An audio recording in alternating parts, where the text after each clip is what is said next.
She couldn't see his badge, but she could feel his hate. A blind black woman, a sacred cane, a public act of cruelty no one dared stop. But what that cop didn't know?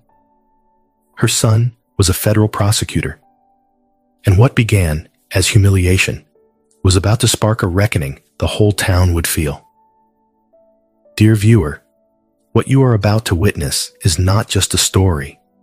It is a powerful testament to the quiet power and pursuit of justice in places most people ignore.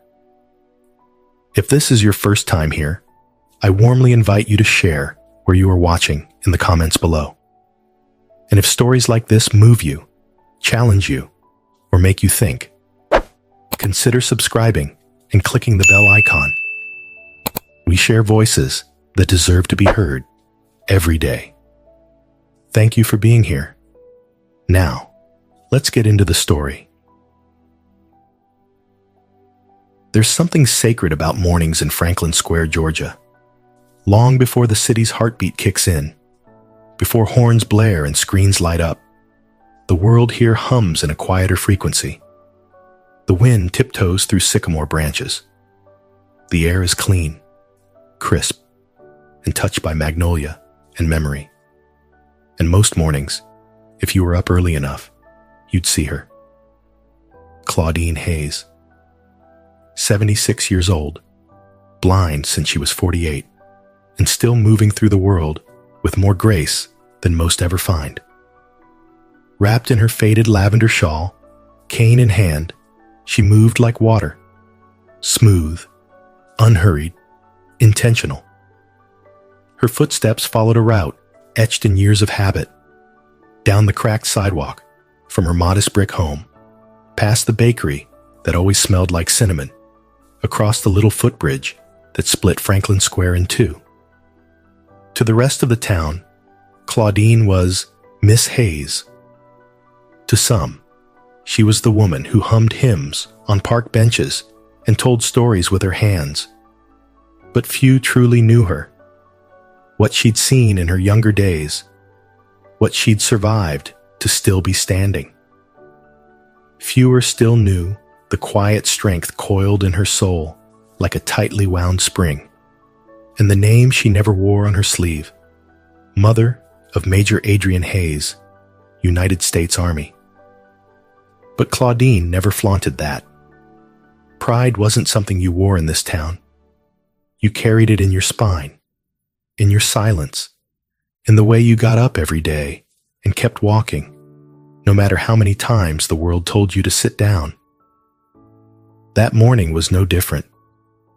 The sun had barely crested the horizon, and Claudine was already buttoning her coat, one slow loop at a time. Her fingers found the smooth handle of her cane, the one that had belonged to her late husband, Theodore. A proud man who'd served in Vietnam and left Claudine with more than memories. He left her with courage. And it was that courage she carried with her as she stepped out into the soft morning light. Her path to the park was muscle memory.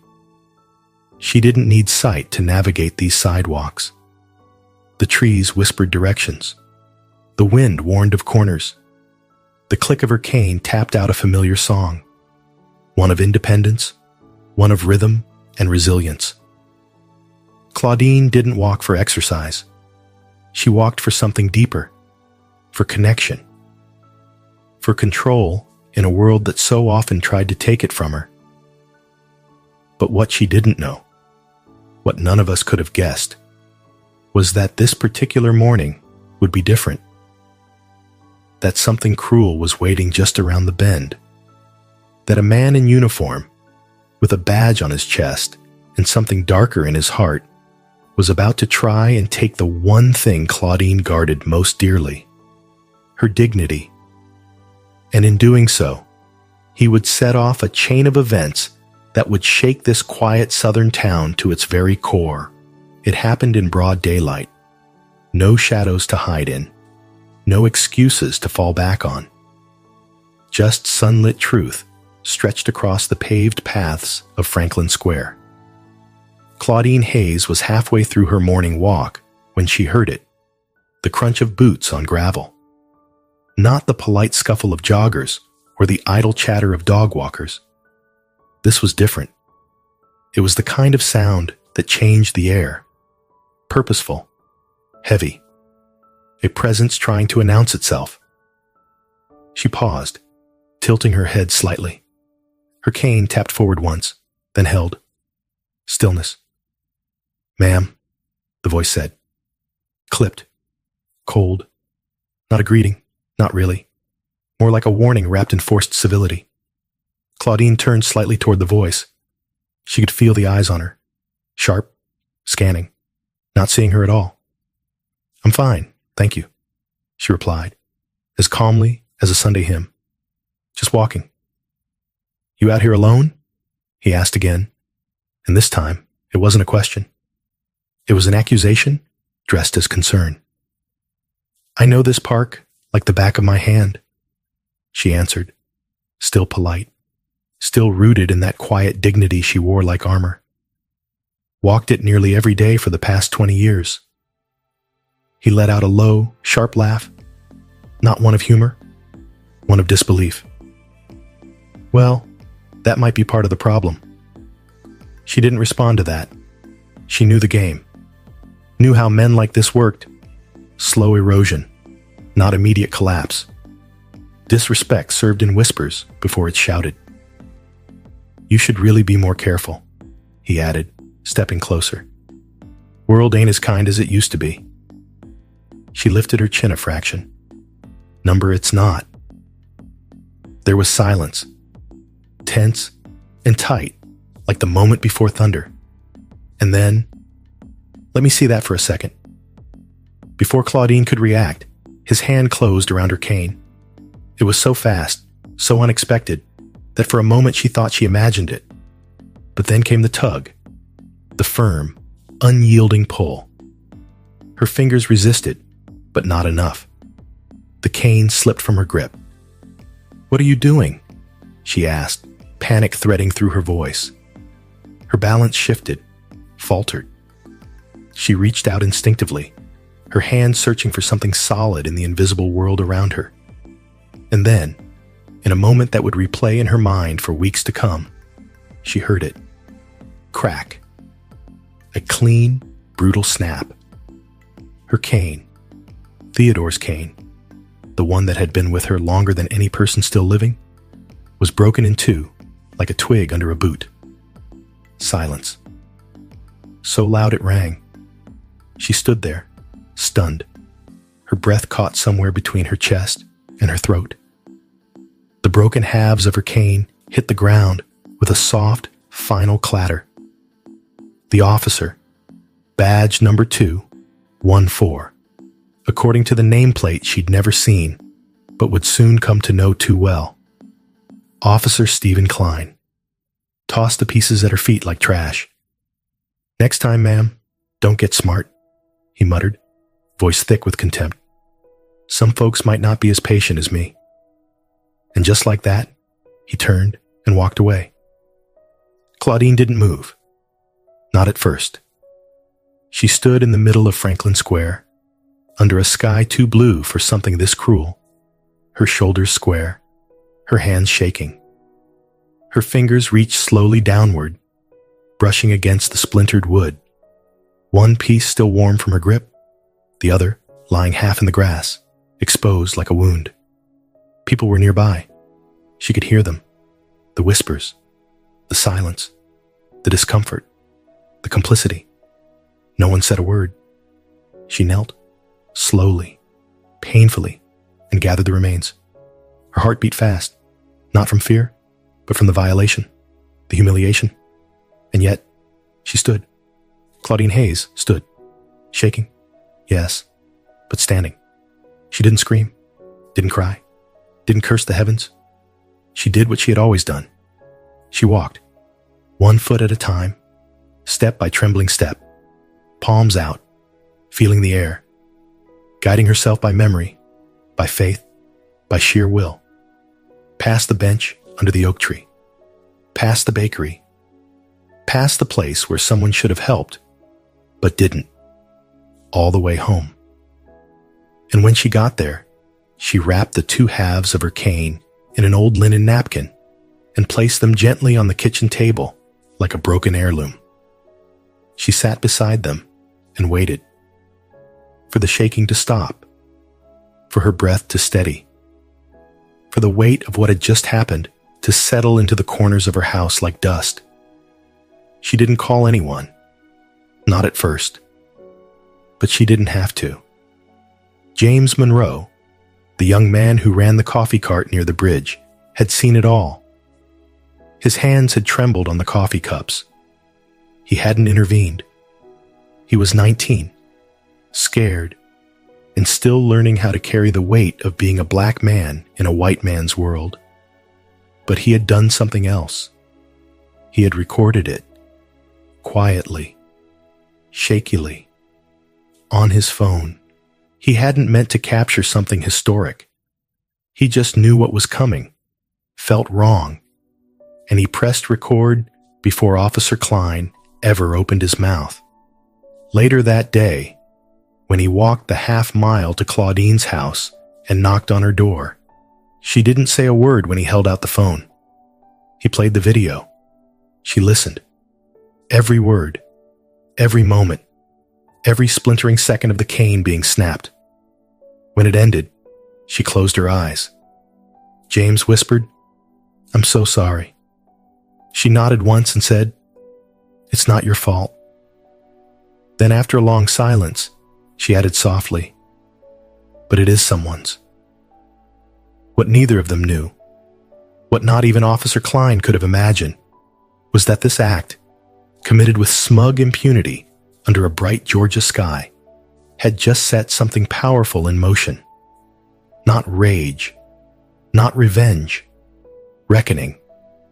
Because Claudine Hayes had a son. 3 days had passed since the incident at Franklin Square, and the neighborhood hadn't quite returned to normal. People were talking, but in hushed voices. Some offered Claudine sideways glances of pity. Others avoided eye contact altogether. Silence, it turned out, had many shapes. Claudine hadn't left the house since. Her broken cane lay on the mantel now, placed like a relic, half memorial, half warning. Her son, Malik Hayes, still hadn't come home from D.C., though she knew, the moment she told him, he would. She just hadn't decided if she wanted to light that match yet. But then came the knock. It was firm, purposeful. Claudine paused mid-step, one hand on the wall, the other steadying a mug of chamomile tea. She hadn't expected anyone. Another knock, this one louder. She made her way to the door, breath tight in her chest. "Who is it?" she called. A woman's voice answered. "Mrs. Hayes? My name is Detective Karen Elliott with the Georgia Bureau of Investigation.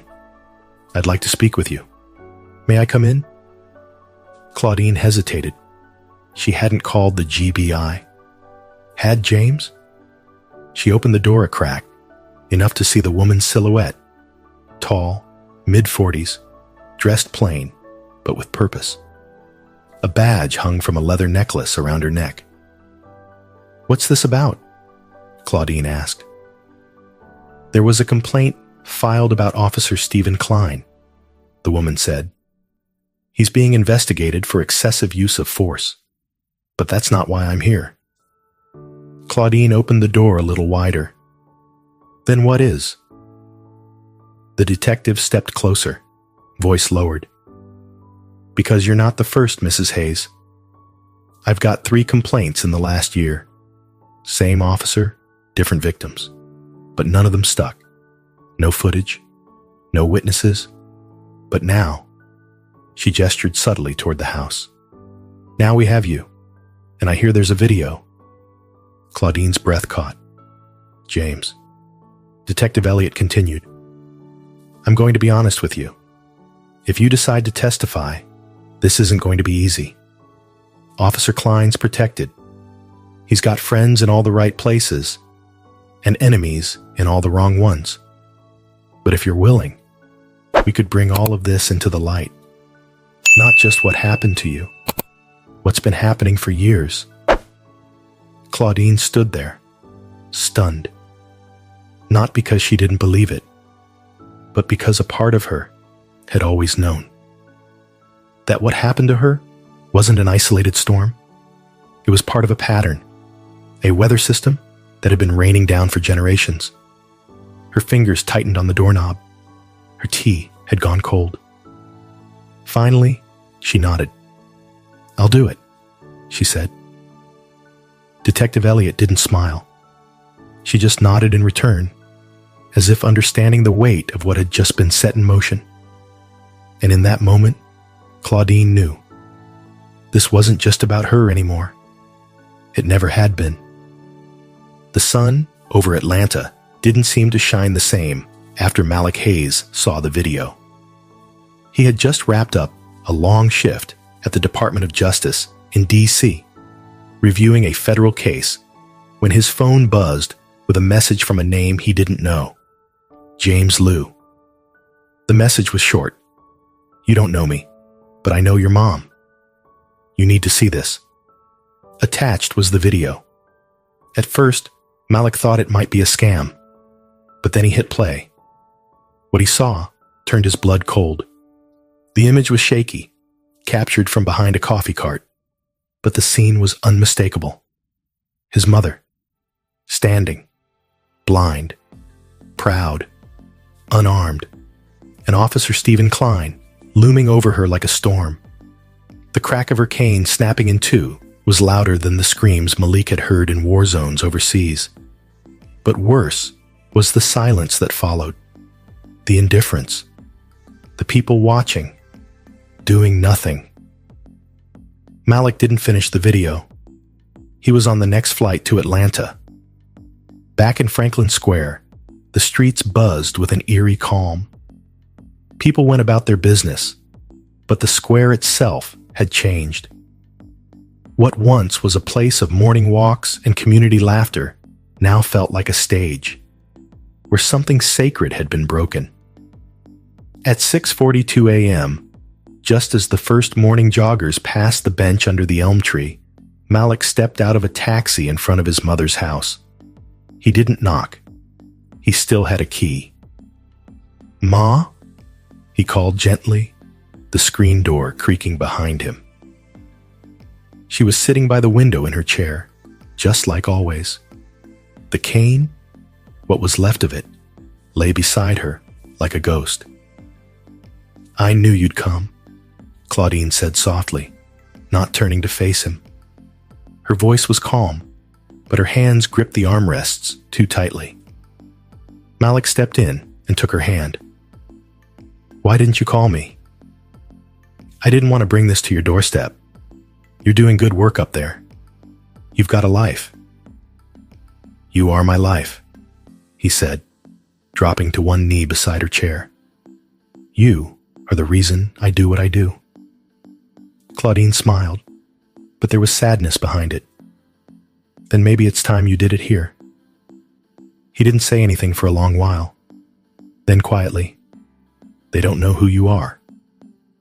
They don't care who I am. But they will," he said, rising to his feet. Later that day, Claudine and Malik met with Detective Elliot at a quiet booth in a coffee shop just outside of town. James had joined them as well, nervously twisting his baseball cap in his hands. "We've got what we need to press charges," Elliot began, sliding a manila folder across the table.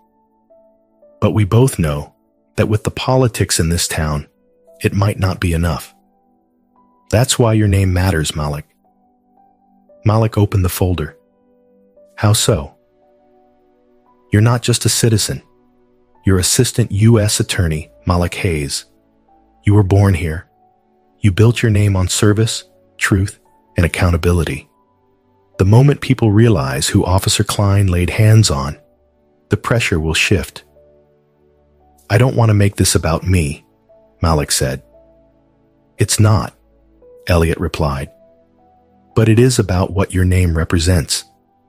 Because in towns like this, names carry history, power, legacy, and sometimes they're the only thing that makes people look up from their silence. Claudine sipped her tea quietly. "Your father would have been proud," she said, eyes misting. Malik placed a hand on hers. "He gave me the name. You gave it weight." That evening, Malik held a press conference at the community center down the street from the square. He hadn't told many people, just a few trusted local leaders, the pastor, and a handful of Claudine's friends from church. But word spreads fast in a town craving justice. The room was full. Malik stepped up to the podium without notes. "My name is Malik Hayes," he began. "And for those of you who don't recognize it, that's okay. But you probably know my mother, Claudine Hayes. For 30 years, she's been part of this community. She taught Sunday school. She volunteers at the food pantry. She walks Franklin Square every morning, even without her sight. And last week, she was humiliated by the very people sworn to protect her." He paused. The silence leaned in. "This isn't just about one broken cane," he continued. "It's about the kind of justice we tolerate. It's about how we treat those who are easiest to ignore. It's about a badge that became a weapon, and a silence that became complicity." There were murmurs, nods. Someone whispered, "Amen." "I've prosecuted cases across this country," Malik said, voice rising. "But this is home, and no uniform gives anyone the right to take away my mother's dignity. That officer didn't just lay hands on her. He laid hands on every woman who's ever been told to sit down and be quiet, every elder who's had their wisdom dismissed, every black person who's been told they're a threat just for existing."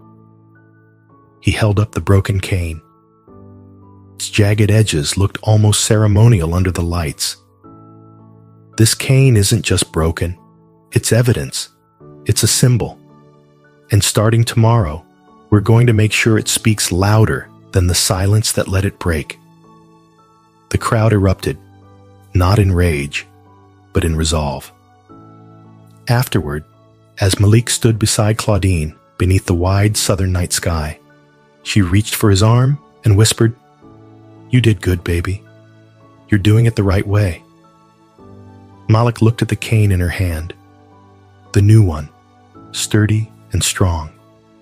But he kept the broken one too, in his briefcase, in his heart, because names have weight.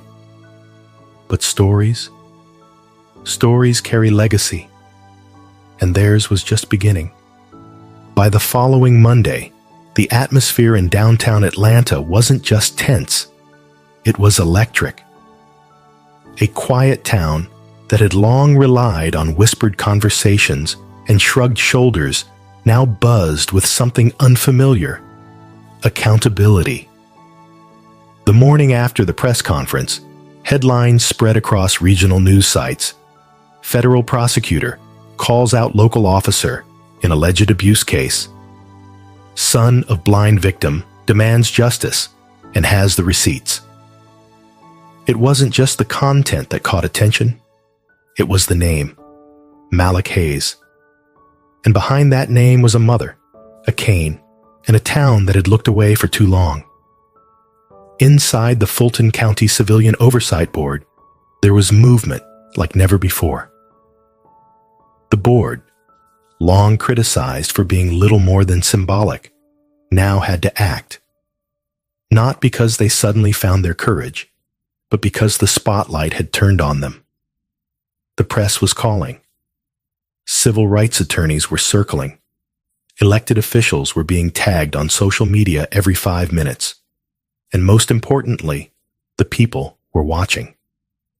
Claudine Hayes had given them the reason, and her son gave them no excuse. At the hearing, Officer Stephen Klein sat stiffly in a gray suit that did little to soften the steel in his jawline. His lawyer leaned in, whispering strategy, but Klein's eyes didn't leave the board members in front of him. He had never expected this to go so far. He had seen it all before. Complaints dismissed, statements rewritten, and cameras conveniently failing. But this was different. Because he hadn't just picked on a vulnerable woman.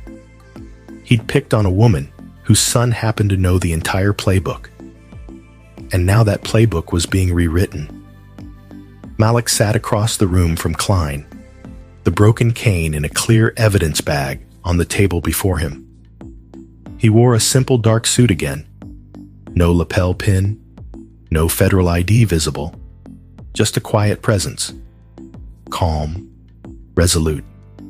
He hadn't come to grandstand. He came to make the system look itself in the mirror. "Would you please state your relationship to the victim, Ms. Claudine Hayes?" the board chair asked. Malik nodded.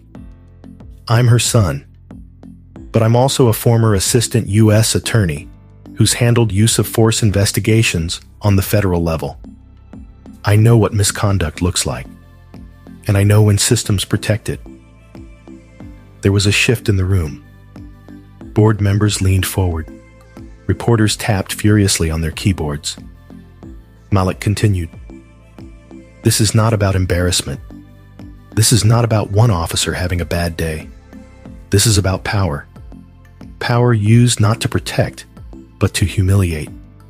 In broad daylight, in front of witnesses, with no fear of consequence." He played the video again. The snap echoed off the conference room walls. Someone in the audience audibly gasped. The board chair turned to Klein. "Officer Klein, you are seen in this video removing the cane from Ms. Hayes' possession and breaking it. Do you deny this occurred?" Klein's lawyer jumped in. "We dispute the context of the video. My client was conducting a safety check. The object in question was not recognized as a mobility device at the time." Malik's voice cut in, firm but composed. "Are you suggesting that a trained officer cannot identify a white cane being used by a blind woman?" Klein's lawyer bristled, but Malik wasn't finished. "Let's not insult this board, or the public. The video is clear. The sound is clear. The context is clear. What's not clear is why this man is still wearing a badge." Outside the hearing, people gathered. Church mothers who'd known Claudine for years. College students from Atlanta State carrying signs that read, "Cane is not equal to weapon." Young fathers pushing strollers. Retirees in folding chairs. And one by one, more stories began to surface. An elderly Hispanic man stepped forward. "A year ago, that same officer accused me of loitering while I was sitting in front of my apartment." A black teenager told the crowd how he'd been stopped walking home from school and forced to empty his backpack just to prove I wasn't stealing. None of them had filed complaints before. What was the point? They never imagined it would matter. But Claudine's story lit a spark. Now, that flame was spreading.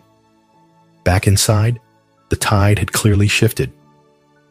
The oversight board began to ask sharper questions.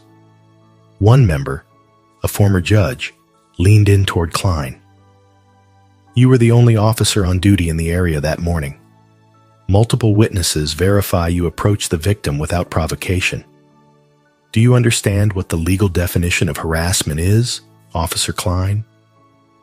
Klein shifted uncomfortably. His mouth opened, but no answer came.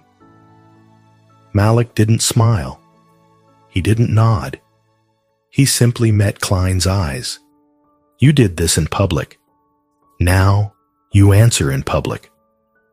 The board recessed after 2 hours of testimony, but before leaving, the chair made a rare statement. "We take this matter extremely seriously. We will be recommending Officer Klein's immediate suspension, and we are forwarding the case to the District Attorney's Office for criminal review." The room erupted in murmurs. Some gasped, others cried, and outside, the word spread fast. He's off the force. For now, at least.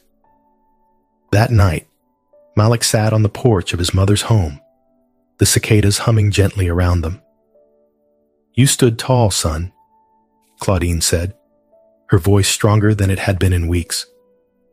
"You gave me the reason to," Malik replied.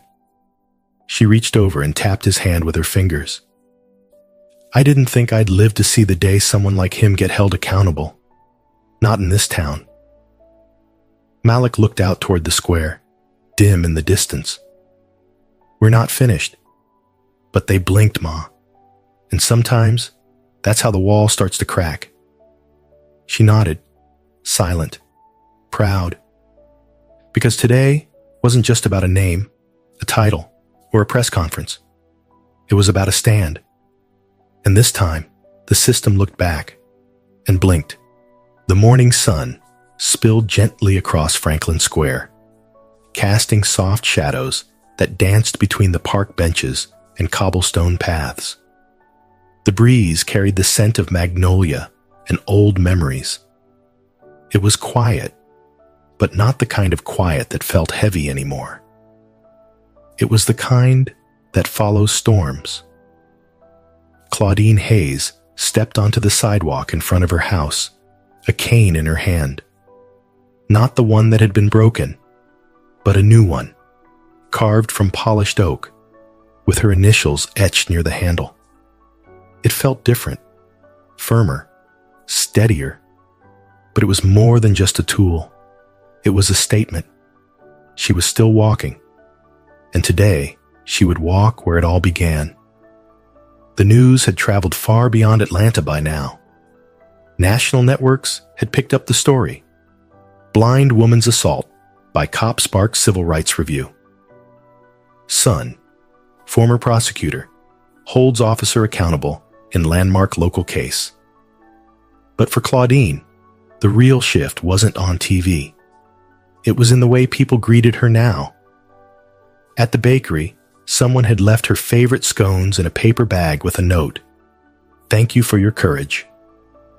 The little boy, down the street, waved and called out, "Ms. Claudine, you're famous." And perhaps most importantly, the silence that had once surrounded her, after the incident, after the humiliation, had been replaced by voices. Voices that said, "We see you. We believe you. We're with you." At the edge of Franklin Square, a small group had gathered, not out of protest, not out of anger, but to witness. Malik stood by the newly placed bench under the tall oak tree.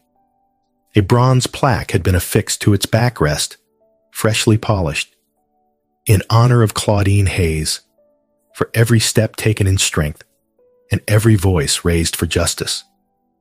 When Claudine arrived, escorted gently by her son, the crowd fell into a quiet hush. She didn't say much. She didn't need to. She simply ran her fingers over the plaque, letting her touch translate what her eyes could not. The crowd watched as she took a breath and slowly sat, centered, proud, unshaken. Malik stepped forward, his voice clear. "My mother taught me to fight, not with fists, but with dignity. She taught me that silence can be survival, but sometimes survival demands that you break it." He turned to the small crowd. "What happened here started with cruelty, but it didn't end there. Because of all of you, who stepped up, who spoke out, we didn't let this become just another footnote." He looked back at his mother, her chin raised against the sunlight. This is not just her bench. It's a symbol. A reminder that strength doesn't always roar. Sometimes it walks slowly, with grace, with purpose, and it leaves a legacy behind every step. Later that afternoon, Claudine sat with her hands folded in her lap, Malik beside her. The town had begun to move again. Kids playing in the fountain, joggers cutting through the square, elders chatting on benches. But now, there was a different kind of energy. Hope, respect, change. Claudine turned slightly toward Malik. "Your father would have been proud," she said softly. Malik smiled. "He always said you were the strongest person he ever knew." "I just kept walking," she replied, "even when the world wanted me to stop." "And now they're walking with you," he said. Claudine nodded. "That's the legacy. Not what we survive, but what we inspire." In a quiet town, once too used to looking away, one blind black woman's walk through Franklin Square became the beginning of a reckoning no one saw coming. Claudine Hayes had no intention of becoming a symbol. She simply wanted what everyone deserves: the right to move freely, to exist in peace, to be treated with dignity. But when her cane was snapped in public by a uniformed officer and the world around her stood silent, her pain could have easily disappeared into another forgotten injustice. It didn't, because her son, Malik Hayes, refused to let it. What began as one act of humiliation led to something far greater: a community awakened, a system confronted, and a mother's quiet strength shining brighter than ever. Malik's decision to speak out, despite being a former prosecutor and knowing exactly how deep institutional silence can run, was an act of love, but also an act of defiance.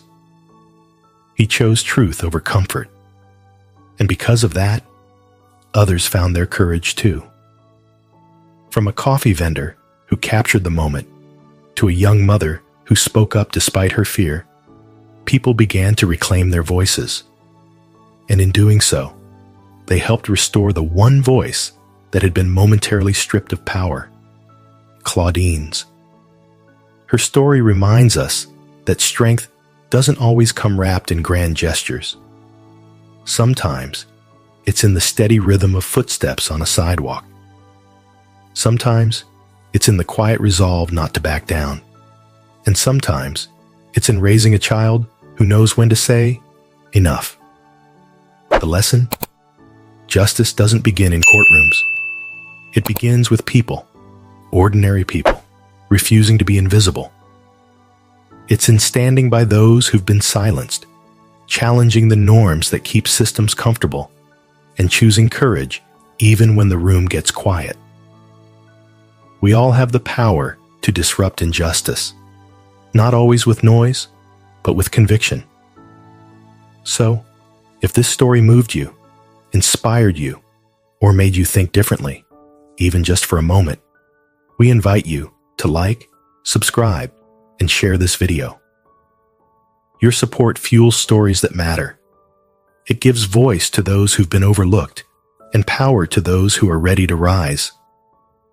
Together, let's keep walking toward a future where dignity isn't conditional and justice doesn't have to be fought for alone.